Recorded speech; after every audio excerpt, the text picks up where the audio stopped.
গপ্প মিরেট থেকে শরৎচন্দ্র চট্টোপাধ্যায়ের বাংলা ক্লাসিক গল্প পরিণীতা আসছে। এই গল্পে আমরা অনির্বাণ ভট্টাচার্যকে একটা অন্যতম চরিত্র দেখতে চলেছি।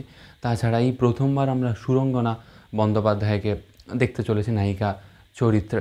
এর আগেও বেশ কয়েকটা জায়গাতে আমরা নারী কেন্দ্রিক গল্পগুলো গপ্প মিরেট থেকে শুনেছি। তো সেখানে আমরা কোনো সময় গোধূলি দিকে কিংবা কোনো সময় আমরা দিতিপ্রিয়া রয়কে লিড রোলে অভিনয় করতে দেখেছে। তবে দর্শকদের অনেক দিনের আশা ছিল যে সুরঙ্গনা বন্দ্যোপাধ্যায় নিঃসন্দেহে একজন অনবদ্য অভিনেত্রী। তাকে আমরা বল্লভপুরের রূপকথা কিংবা সম্প্রতি পর্ণশবরীর সাপ এই ওয়েব সিরিজে অসাধারণ অভিনয় করতে দেখেছি। এই গল্পে অবশ্যই সে নায়িকা চরিত্রে অভিনয় করছেন। নমস্কার বন্ধুরা, পরিণীতা চরিত্রে অভিনয় করছে সুরঙ্গনা বন্দ্যোপাধ্যায়। তাছাড়া আমরা গল্পের ন্যারেশনে আমরা মীরদাকে দেখতে চলেছি। শরৎচন্দ্র চট্টোপাধ্যায়ের এর আগে বেশ কয়েকটা খুব ফাটাফাটি গল্প আমরা গপ্প মিরেট থেকে শুনেছি। শরৎচন্দ্র চট্টোপাধ্যায় মানে সেখানে দেবদাস আমরা তো শুনেছি, বিভিন্ন রকমের ইমোশনাল যে অ্যাটাচমেন্ট সেটা ভীষণ রকমভাবে থাকে। এবং শরৎচন্দ্র চট্টোপাধ্যায় মানে সেখানে কোথাও না কোথাও একটা আমাদের বাস্তবতাটা ভীষণ রকমভাবে থাকে এবং একটা স্যাড টোন খুব ভালোভাবে আমরা লক্ষ্য করি।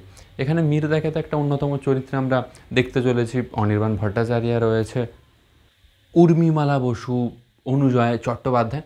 তাছাড়া এই গল্পের ক্ষেত্রে একটা আমরা যখনই দেখি শরৎচন্দ্র চট্টোপাধ্যায়ের কোনো একটা ক্লাসিক্যাল গল্প থাকে, দেবদাসের ক্ষেত্রেও আমরা দেখেছি, পথের পাঁচালীর ক্ষেত্রেও আমরা দেখেছি যে সব জায়গাতে এগুলো তো একটা ক্লাসিক পুরো গল্প। তো সেটা অডিও স্টোরি হোক বা সিনেমা হোক বা ওয়েব সিরিজ হোক, সেখানে প্রত্যেকের ক্ষেত্রে একটা নিজস্বতা রাখতে হয়। তো মীরদাও এই গল্পটার ক্ষেত্রে তার একটা নিজস্বতা রাখছে।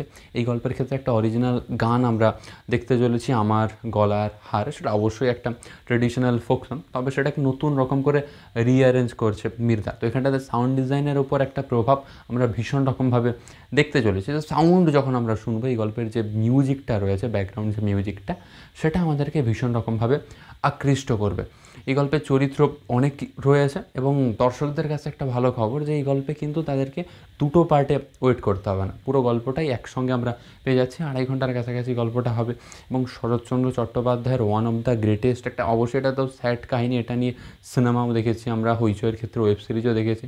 তো প্রত্যেকটা জায়গাতে আমরা নতুনত্ব ভীষণ রকমভাবে দেখেছি এবং এই রকমের একটা গ্রেট গল্পে যখন মীরদা হাত দিচ্ছে, সে অবশ্যই তার নিজস্বতা একটা ভীষণ রকমভাবে ফেলে যাবে। সুরঙ্গনা বন্দ্যোপাধ্যায় এবং অনির্বাণ ভট্টাচার্যকে পেয়ে আপনাদের কেমন লাগলো সেটা অবশ্যই কমেন্ট করে জানান।